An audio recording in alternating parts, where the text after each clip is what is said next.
Hey, who's in here? Is there anyone in here? No, Daddy. Okay. Hang on, come here. Come here, honey.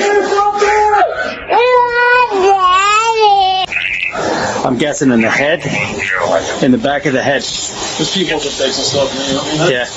Is Colby okay? Colby is not okay. This horror unfolds when 24-year-old Colby Vinson is found brutally murdered in his apartment. Let me ask you this. Do you know of anybody that would want to hurt him?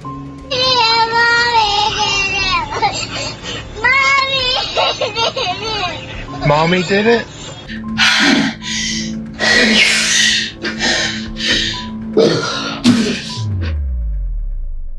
On March 19th, 2023, around 9:30 p.m., Santa Rosa County Dispatch receives a 911 call reporting a deadly shooting.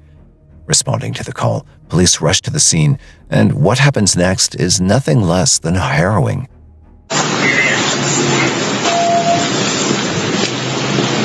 Santa Rosa, the caller advised 7734. I got a subject down over here. He's in front of 406.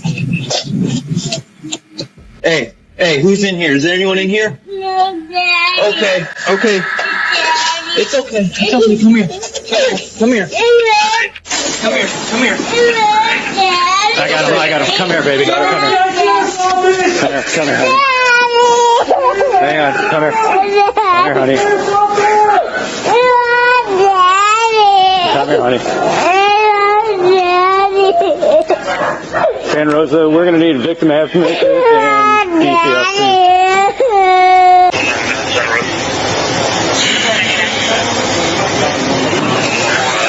Yeah, he's gone. Officers are met with a heart-wrenching scene. A man is found lying lifeless, and his daughter, Presley, is visibly shaken, suggesting that she has witnessed her father's last agonizing moments right before her eyes.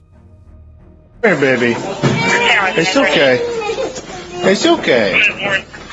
It's okay. So Nanny?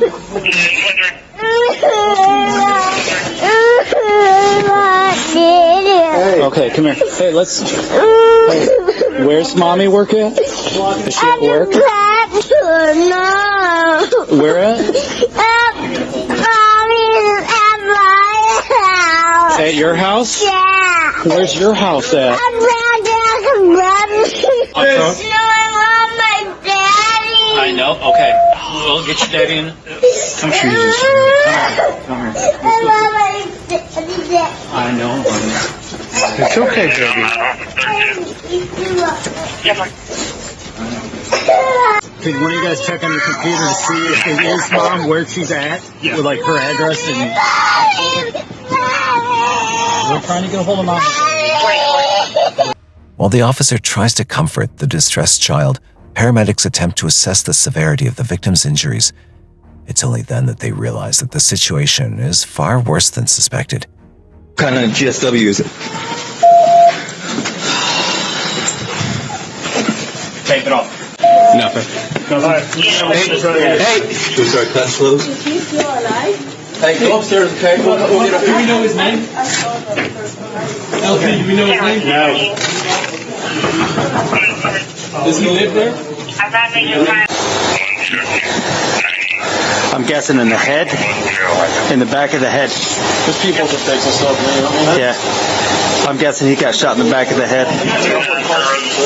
With the situation remaining unclear, they secure the scene and begin searching the area to gather evidence, looking for anything that might tell them what really went wrong.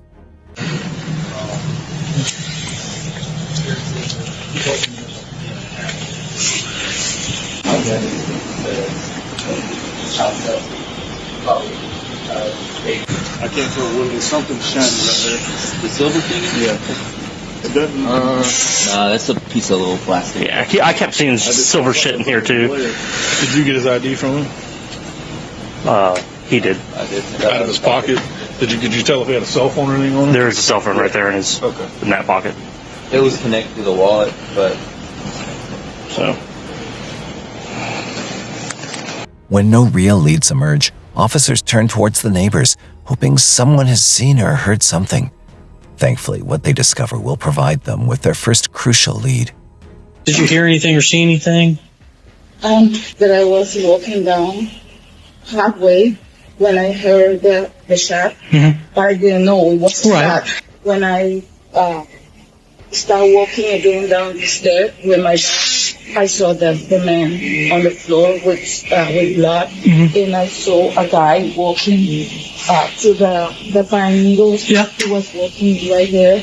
That when he was walking, he said, "That's what you get," and he kept talking, but I couldn't hear anything else. Okay. The neighbors' statements provide a crucial lead in the investigation. The perpetrator's cold remark, "This is what you get," confirms to officers that killing this man wasn't just a random act. The killer had a solid motive. However, first, they need to identify the victim. That's what I'm trying to find out. I'll just check Facebook.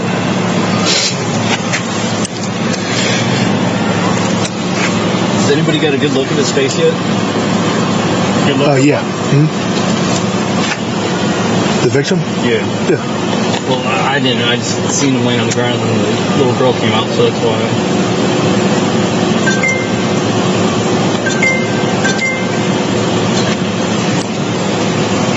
Colby Benson. That's a That look like the victim? yeah, shorter hair. With the tattoos? It turns out the victim is 24-year-old Colby Vinson, and with his identity confirmed, the officers hope they'll also be able to identify his daughter's mother. I just was trying to recognize it because obviously he's blue. But we're trying to figure out a child in common. I think this is Rachel's mom. She's probably at work or something right now. This little girl keeps screaming for me.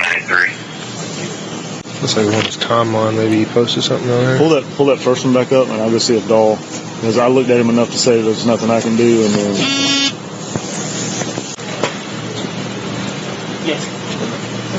Okay. Well, we found mom then. So. Yeah, Rachel Moore. Go ahead. The mother's confirmed to be Rachel Moore. But while officers try to contact her, little Presley is still grappling with the horrors she witnessed. What she says next, no one sees coming.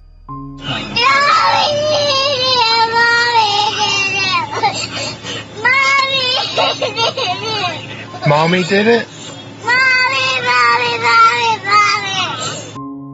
Just then, officers are approached by an unexpected visitor, one who will soon become central to the investigation. My granddaughter came to stay with her dad for the first night in over a year, and this is my best friend. Her kids live upstairs, and they just called her and told me that something's going on over here, and I just want to make sure that she's okay. Yeah, there's no female here. No That. child, no 4-year-old. Yeah. Well, What? you said it needs 4. No, hold on. Calm down. I don't know if it's the right. If it's the right door or not. So you're I'm guessing relatives? it's 406. I'm going to pull my phone up. Are your grandparents or? She's grandmother. I am the baby's grandmother. Okay, I'll be right back. Now, with Rachiel's mother, Christy Moore, present at the crime scene, the police decide to start by questioning her, hoping to understand what happened and who might be responsible. Okay.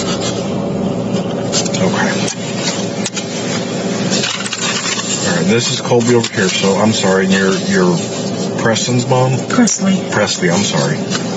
No, I'm not That's Presley's mom. I'm Rachel's mom. I'm Presley's grandmother. Presley's grandmother. Okay.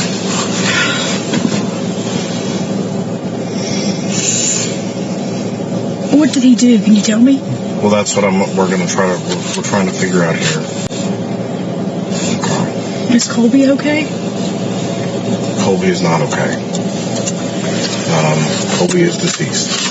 What? So that's why this is imperative that we try to figure out as much information about what's been going on with him lately. It's our experience that these don't happen at random. I need to call her mom. We're working on that. We're working on all that right now. All that is being taken care of. All that is being taken care of right now, okay? What's been going on with Colby lately? What has he been involved with? Who's he been talking to? Anything you know? This is the first time he saw her in a freaking year. Oh my God. Colby is a great person. Don't let me get me wrong. Colby loved him just like he was one of my children. He is, oh my God. Christy struggles to grasp the grim reality of Colby's death, her grief unfolding under the officer's watchful gaze. Oh my God, to be honest with you, I haven't spoken to him in almost a year because we have been in a custody battle with him because he wanted her, but his lifestyle was not something that we really wanted with Presley. The court case, I don't know what happened there. It all got screwed up. How did the exchange go? It went fine. It went fine. I just walked over to him and I asked, I didn't ask him anything. I did ask him. I said, do you have childcare set up for this week? Because this is the first time he's had her. And I know he works. So Colby, did they meet up somewhere to pick her up, or did they? At Publix at 6:30. Okay. Me, Rachel, Chris, and the baby. And Rachel and Chris stayed in the car. I walked her over to him. Oh my God. Well, who is Chris? Rachel's fiance. Okay. Should I call my daughter and tell her to come over here? I mean... No, we've got, like I said, all that stuff right now is getting taken care of. Okay, we have detectives that are trying to go and talk, or that are going to meet and talk to her as well. The revelation about Presley's custody instantly makes one thing clear. There's more to the story. The detective's suspicions intensify when he recalls her daughter screaming, "Mummy did it," making her an immediate prime suspect. Realizing this, officers know they can't hand over the child to Christy. Not yet. Desperate to find out more about the absolute mess behind their custody drama, the officers decide to visit Rachel and confront her with the news face to face. Okay. So your daughter is fine. I cannot tell you a whole lot due to it being an active criminal investigation, but Colby has passed away. Where's Presley? She's safe. She's perfectly safe. She's perfectly safe. Nothing has happened to her. But Colby has passed away. I can't tell you that. Was she with her? Did she see it? I don't know all the details. There's a lot of moving parts to this case. We've got several detectives. We've got a lot of people on the scene right now. My job was to come over here and speak to you. Let me ask you this. Do you know of anybody that would want to hurt him? I pushed him out of my life as far as possible. Sure. I don't know. Like any mother, Rachel's first concern is her child. Officers instantly realize this and give her some time to process the news before they bring her in for questioning. However, what she reveals next changes everything they thought they knew about the case. How long were you and Colby together before you separated? Probably 4.5, 5 years maybe. But my child was about 14 months old when we separated. She's 4 now, and we haven't had much contact since then. Did you guys live in Santa Rosa? Yeah. The whole time? Yes. Okay. If you don't mind me asking, why did you guys separate? He has a drug obsession. Like, no matter what environment I would put him in, he would bring the drugs to it. I could get him out of the environment and he would be the drug dealer. I could take him.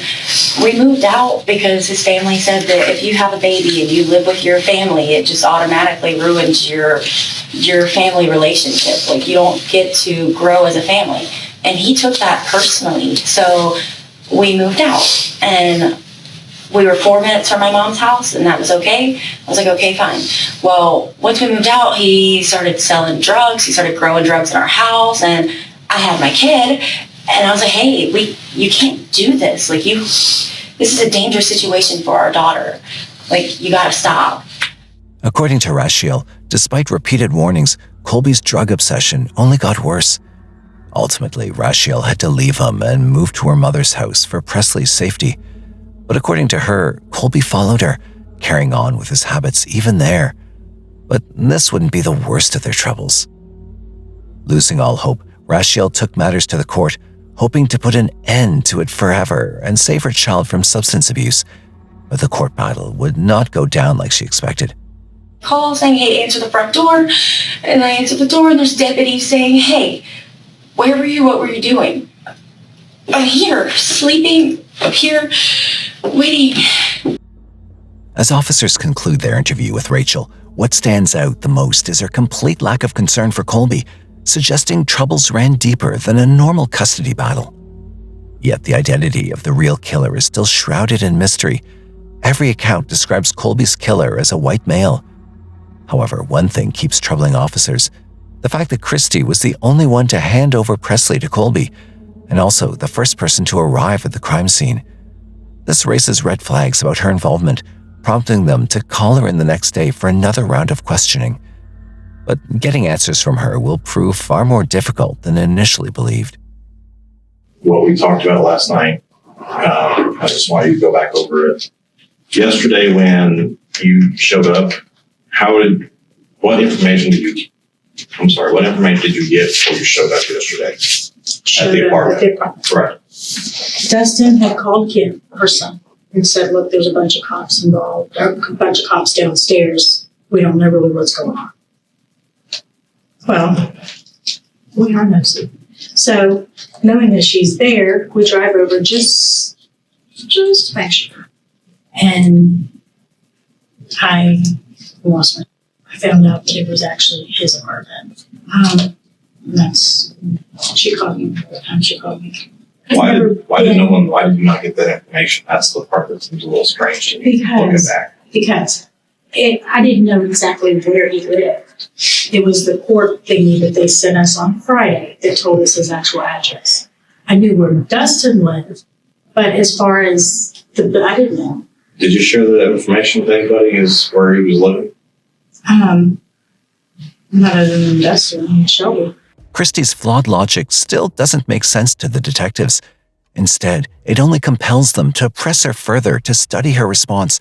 So they drop a bombshell. We have a picture of the person who did it. And it's only a matter of time before we identify him, but everything keeps coming back to this custody thing. Okay. Just like talking to Rachel, I don't want you and your family to be caught off guard if it turns around that it's connected to y'all. Okay? Because it's not going to be connected to Colby. Okay? Okay. My question is, who else do y'all know that had this information that could have harmed hurt? I don't know anybody. I don't know anybody that makes me sick to even think about it, to be honest. When Christy offers nothing, they turn to Rashiel with the same set of questions, but this time they'll raise their intensity as they're desperate for a breakthrough.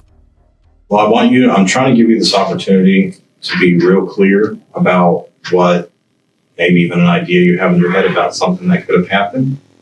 And the reason why I say that is we have a picture of the person who did this. I don't want you to be caught off guard if it turns out it's someone you know. Because if it does turn out that you're withholding information and our investigation leads to you withholding information, then how is that going to work for you, Alan? How would that work out? But I don't know. In Presley's favor? I don't know. For me to tell you, I have talked to everybody the same way. Taking it seriously? Does that make sense? No. Like I said, my family's I'm not violent. I don't understand. I'm not saying you're violent. I didn't do this at all. In reality, detectives have no idea about the suspect, let alone his picture. In fact, it's only a ruse to corner her, hoping she slips. Despite their relentless efforts, Rachel yields nothing. Having no clue where to pivot next, the detectives decide to try a new tactic. They bring Christy and Rachel into the same room, allowing them a brief moment together.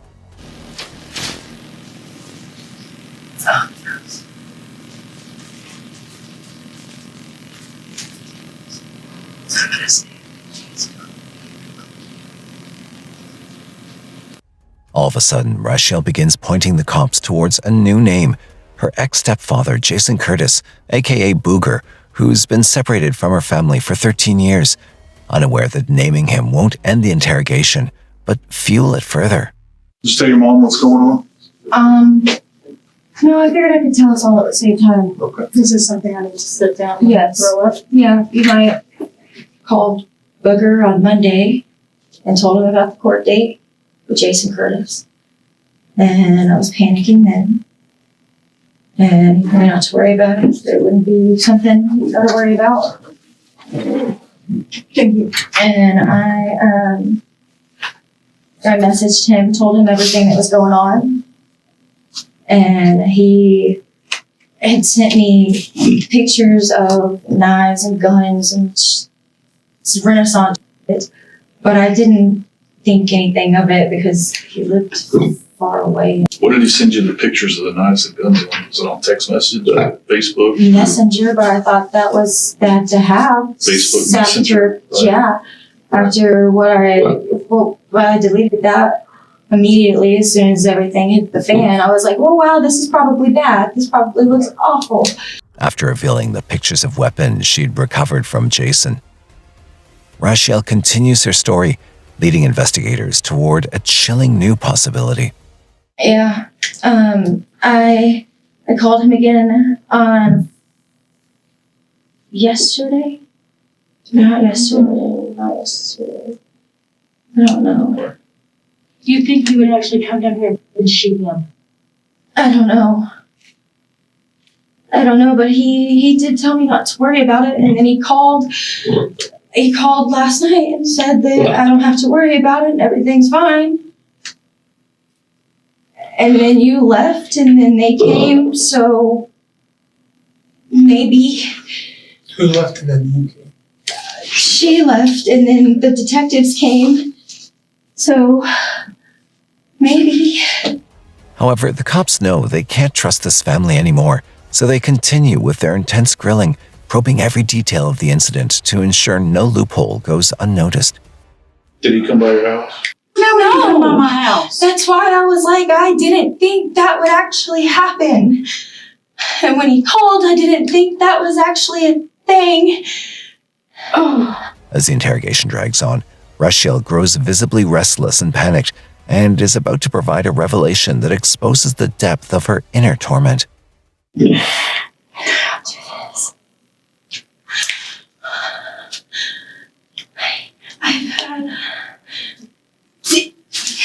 I've had so much anxiety about this all week. I have literally been wetting my bed over it. I did not, and then this to happen. However, nothing diverts the detectives' attention. Reaching their limit, they finally decide to make it clear just how crucial it is for Rachel to reveal the truth, driving her into an even greater state of panic. I want to make sure you understand when we do a forensic download of your phone, it's not going to capture just what we see when we get on our phone. Anything that's been deleted, all of that stuff. So if there's conversations that you had on Messenger that you think you've been deleted, they're going to get recovered. Oh, I know. Okay, so I just want to be sure that you're really 100% honest with this, because I don't want Anything. right. The only way to get ahead of this is to be honest up front, right? If we have to come back later and say, well, what's this text message about, then that's not going to look good, right? You're probably gonna come back later a lot. I didn't think he would. I told him I would pay for his gas. I think this looks awful for me. Did you actually? No, I didn't. When I tell you, I didn't know. I didn't know. When I got the call, I didn't know. This looks so bad for me, y'all. Even as Rachel tries to explain herself, her story only leaves the detectives more confused. If she never told Jason about Colby's location or identity, how could he have known who to kill? This contradiction creates a glaring loophole that heightens the detective's suspicion further.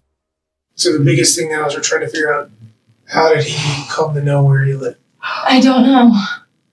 What I'm telling you, I just told him this is what happened. Even after being questioned multiple times, Rachel still clings to her story. At this point, the detectives confront her directly about the glaring flaw in it. And you and I were talking earlier, and it was pretty clear what I was circling around to. Yeah, I told you I didn't know anybody who would want to hurt him. Talk about your dad. Buddy, I didn't know he would want to hurt him. But you knew it was good information. Yeah, it would be a good lead, but So were you trying to protect him because you already know what he had done? No, I wasn't trying to protect anybody other. But you didn't give me his name on reason, so it was because you were trying to protect him. You're loosely trying to protect yourself as well. I can understand that. But you're also trying to protect him for what you knew he did, right? I don't want this to turn around on me if that was him. I knew what I had said to him. With Rachel in custody, the police turn their attention to Jason. When they move to arrest him, to their shock, he perfectly matches the witness's description. Handcuffed without a fight, Jason shows no resistance, as though he'd been expecting this all along. The police finally bring him in for interrogation, hoping to understand his side of the story, unaware that it will be anything but easy.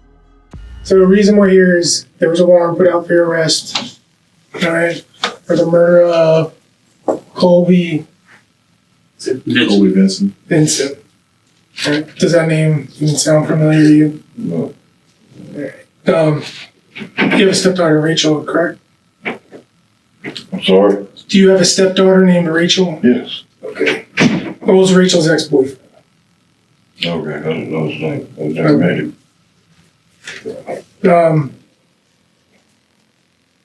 Alright, so this incident obviously, you've been given some details, happened on Sunday, this past Sunday. Can you tell us where you were at all day? I don't really want to answer any questions till I know what's going on. I know Rachel was having trouble with something about custody, but I ain't had nothing to do with that family in 10, 15 years.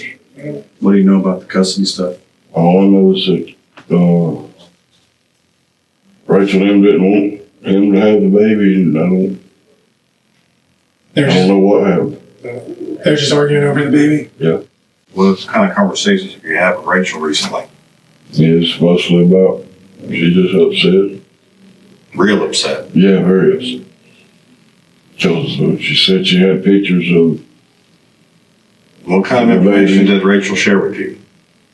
All she said was the court ruled in his favor, and they wouldn't even look at the pictures of where the baby had been abused and burnt. And she said that he was selling drugs out of that apartment. So Rachel is positive that the system and the government failed her, right? Her time of need. Yeah. So she calls her stepdad, who makes her feel comfortable who reached out to take care of her, right? Mm-hmm. Do all I can. Yeah. So what did you do to help take care of her? Nothing. I told her to pay attention to her mother, or to do what her mom said. As the questioning progresses, the cops try to get Jason to realize that he can't keep dodging them forever. To pile on the pressure, they keep bringing up Rashiel's name, hoping the constant reminder will finally push Jason into breaking his silence and making a full confession. Giving you the opportunity to save Rachel right here. So where does your love really lie? My love lies to Rachel. So I'm not going to cop something I didn't do. So tell me the truth. I'm not going to go to jail the rest of my life for something I did not do. But you're going to let Rachel do it. If That's she's how much you love guilty, her. there's nothing I can do about it. So it's an accident that we're sitting in front of you? No, it's not. Okay, so tell me why it's not an accident that you're in that chair right there in handcuffs. Because you believe I shot somebody? Well, since I didn't, you can't prove it. So. Despite their relentless efforts, the cops get no confession from Jason. But the case takes a turn when they search his home, uncovering the chilling extent of Rachel and her family's meticulous planning to murder Colby simply because she didn't want to hand Presley's custody to him due to his drug obsession. The evidence shows that Rachel had sent $150 to Jason, a silver revolver matching the murder weapon is found in the house, and a note with Colby's description is discovered in his car. Findings enough to charge him without a shadow of a doubt. On April 24, 2025, Rachel is found guilty of first-degree murder and evidence tampering, and she receives a life sentence without parole. Jason faces the same charges and is given the same sentence, while Christy's charged as an accessory to the murder, bringing the case to a conclusive close. Thank you for watching this episode of Crime Whisperer, where every whisper hides a darker truth. If you found this story intriguing, chilling, or just plain fascinating, don't forget to hit that like button. It really helps us know what kind of content you love. Share this video with your friends, family, and anyone who loves unraveling mysteries, because the truth is always more fascinating when discovered together. We'd love to hear from you, so drop your thoughts, theories, or opinions in the comments below. Your voice matters, and every comment adds to our growing community of crime enthusiasts. And of course, make sure you subscribe to our channel and hit the notification bell so you never miss an episode. We bring you new mysteries, real-life cases, and chilling stories every day, carefully researched and presented for your entertainment and curiosity. Crime isn't just about the headlines, it's about the human stories behind them. And here on Crime Whisperer, we dive deep, revealing the psychology, motives, and secrets that most people never get to see. So stay with us. Your next unfolded mystery is just around the corner. Thank you for joining us, and remember, every silence has a story and every story deserves to be heard. Until next time, keep questioning, keep observing, and keep exploring the whispers of crime.